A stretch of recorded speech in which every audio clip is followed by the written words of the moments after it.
কালামে পাকের ভিতরে বলেছেন, হে দুনিয়ার মানুষ সম্প্রদায়, আমি তোমাদেরকে দুনিয়ার বুকে সৃষ্টি করেছি একমাত্র আমার ইবাদতের জন্য। ওমা খলাকতুল জিন্না ওয়াল ইনসা ইল্লা লিয়াবুদুন। আল্লাহ বলেন যে আমি কোনো মানুষ জাতিকে সৃষ্টি করিনি, আমি কোনো জিন জাতিকে সৃষ্টি করিনি, একমাত্র আমি তৈরি করেছি আমার ইবাদতের জন্য।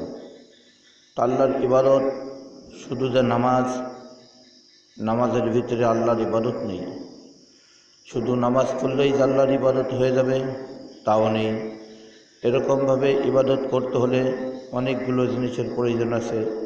আল্লাহ রাব্বুল আলামিন কালামের পাকের ভিতরে বলেছেন, কু আনফুসাকুম ওয়া আহলিকুম নারা। হে দুনিয়ার মুমিন বান্দা বান্দি সম্প্রদায়, তোমরা জাহান্নামের আগুন থেকে বাঁচো, তোমাদের আহাল পরিজন জাহান্নামের আগুন থেকে বাঁচাও। টাকা শুধু নামাজ পড়ব, ছেলে মেয়ে বিবি আলবাচ্চা আত্মস্বজন যারা আছে তারা নামাজ পড়বে না, আমার আপনার নামাজ কিন্তু হবে কি হবে না এটা বলতে পারা যাবে না। কিন্তু এই নামাজে কিন্তু আপনার আমার কাল কিয়ামতের ময়দানে, হাসরের ময়দানে কাজ হবে না। নিজে নামাজ পড়তে হবে যেরকমের, নিজের বিবিকে দিয়েও সেরকমের নামাজ পড়াইতে হবে। নিজে যেরকম নামাজ পড়তে হবে, নিজের সন্তানকে দিয়ে নামাজ পড়াইতে হবে। কারণ এই সন্তান আপনার আমার জন্য তো ভবিষ্যৎ। আপনি যখন দুনিয়ার থেকে চিরবিদায় করি গভীর অন্ধকার কবরবাসী হয়ে যাব, এই সন্তান আপনার জন্য আমার জন্য নেক দোয়া করবে। সেই সন্তানকে যদি আমরা সেই নামাজ শিক্ষা দিতে না পারি, আমরা যদি সেই সন্তানকে নৈতিক চরিত্র শিক্ষা না দিতে পারি, আমরা যদি সেই সন্তানকে কোরআন শরীফ তেলাওয়াত করা শিক্ষা না করাইতে পারি, তাহলে আমাদের ভবিষ্যতে তো আর কোনো কিছুই থাকলো না। যখন আপনি মারা যাব, আপনার আমার ইবাদত ওই পর্যন্তই শেষ। আর এই ইবাদতে কোনো কাজ হবে না।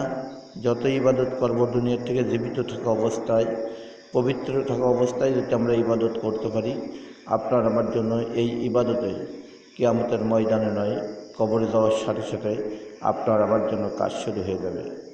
মানুষ যখন মারা যায়, মারা যাওয়ার পরে তার সমস্ত আমলের দরজাগুলো বন্ধ হয়ে যায়। মানুষ যখন মারা যায়, মারা যাওয়ার পরে তাকে যখন কাফন দাফন করানো হয়, যখন তাকে কবরে রাখা হয়, কবরে রাখার সাথে সাথে ওই কবরের ভিতরে তিনটা ফেরেশতা এসে প্রবেশ করে যায়।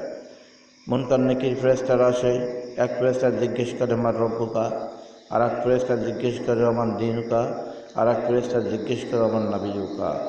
আরে এই কবরের ভিতরে এই জবাবগুলো আপনি সঠিকভাবে দিতে না পারি, তাহলে আপনার আমার কবরের অবস্থা কি হবে একমাত্র আল্লাহু আলাম। আল্লাহ আমাদেরকে বলে দিয়েছেন, রাসূলুল্লাহ সাল্লাল্লাহু আলাইহি সাল্লাম বলেন যে আল কবরু হুফরাতুম মিন হুফরাইন নার, আল কবরু আরযাতুম মিন রিয়াজিল জান্নাহ। যে ব্যক্তি দুনিয়া থেকে ইন্তেকাল করবেন, ইন্তেকাল করার পরে যাকে এই কবরে রাখা হবে, কারুর কবর হবে একটা জান্নাতের টুকরা, কারুর কবর হয়ে যাবে একটা জাহান্নামের আগুনের একটা গর্ত।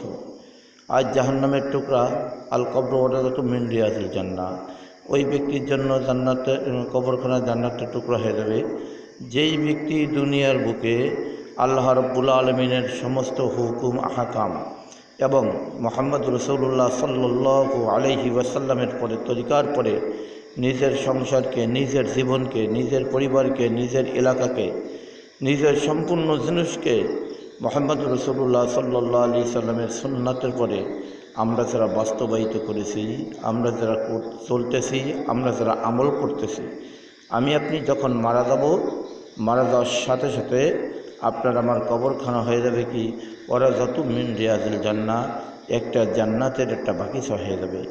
যেই জান্নাত আমরা না দেখলে বুঝতে পারবো না, যেই জান্নাতটা আমরা না দেখলে আমরা বলতে পারবো না, কিন্তু কিতাবের ভিতরে আসছে জান্নাত এমনই একটা জিনিস, শান্তিময় জিনিস, যেই জান্নাতের ভিতরে কোনো কষ্ট নাই, কোনো দুঃখ নাই।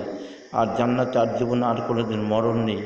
জান্নাতে যাওয়ার সাথে সাথে আল্লাহ রাব্বুল আলামিন আপনাকে আমাকে, মৃত্যু যাওয়ার সাথে সাথে আল্লাহ রাব্বুল আলামিন আপনাকে আমাকে জান্নাতে প্রবেশ করাই দেবেন। তাহলে এই জান্নাতে যদি আমাদের যাইতে হয়, জনাবে মুহাম্মদ রাসূলুল্লাহ সাল্লাল্লাহু আলাইহি ওয়াসাল্লামের নৈতিক চরিত্র, সমস্ত হুকুম আহকামগুলো আমাদের ভিতরে প্রবেশ করতে হবে।